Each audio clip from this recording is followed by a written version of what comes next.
Kaanghel University TV, dumating na yung mga anak ko. So, pagsisilbihan natin sila magkain ng Guys, nag-bike kami guys. Sakit ng kamay ko, nangangalay. Nanginginig. Nung nangkas ko siya. Halos mawalan ako mga hininga doon sa kalsada. Dahil nga sa First time. Naranasan niya na rin kung paano mahingal si Papa sa pag-aangkas. so, danas nyo na. Yes. Paano ang pag-angkas. Nahihirapan din ako.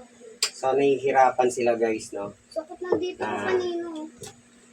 Likot mo kasi. Ang likot na tiyang kasi. So, syempre, dahil sa pagod yung mga anak ko sa kanilang pagbibisikleta, bigyan natin sila ng Ako din. bigyan natin sila ng masarap na ulam. So, Anong ulam? pikit, surprise. Kasi Pikit, wala mo ng didilat. Walang kutsara. Ah, Kutsara muna. mas maganda kung magkakamay eh. sige. Walang didilat. Walang didilat, ang daya. Walang didilat, para ano? Para kuhan. Kakaman ako. Dala-dalawa kayo ha. Okay, open the door. Surprise!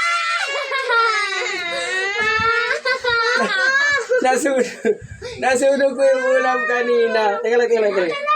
Wait. Opo muna kayo. So, nasunog yung ulam ko kanina dahil hindi ko nabantayan dahil sa bumili ako ng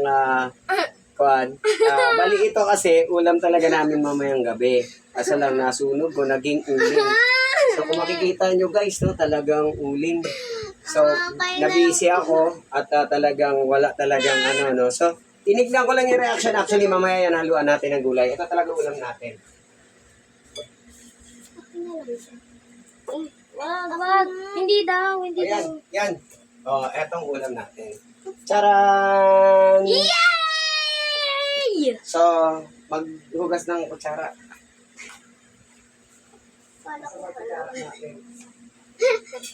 Nasunog!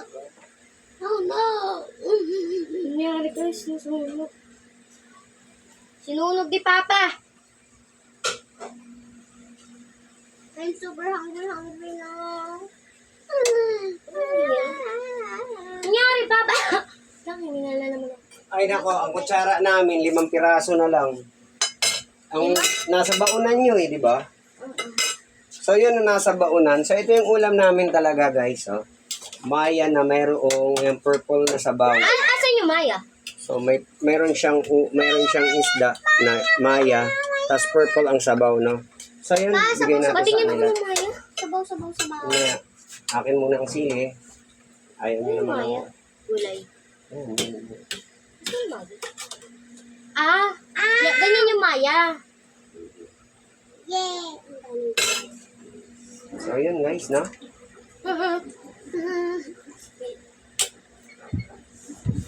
Dahan. So, kain tayo, guys. Medyo naging uling yung ating ulam, pero That's okay.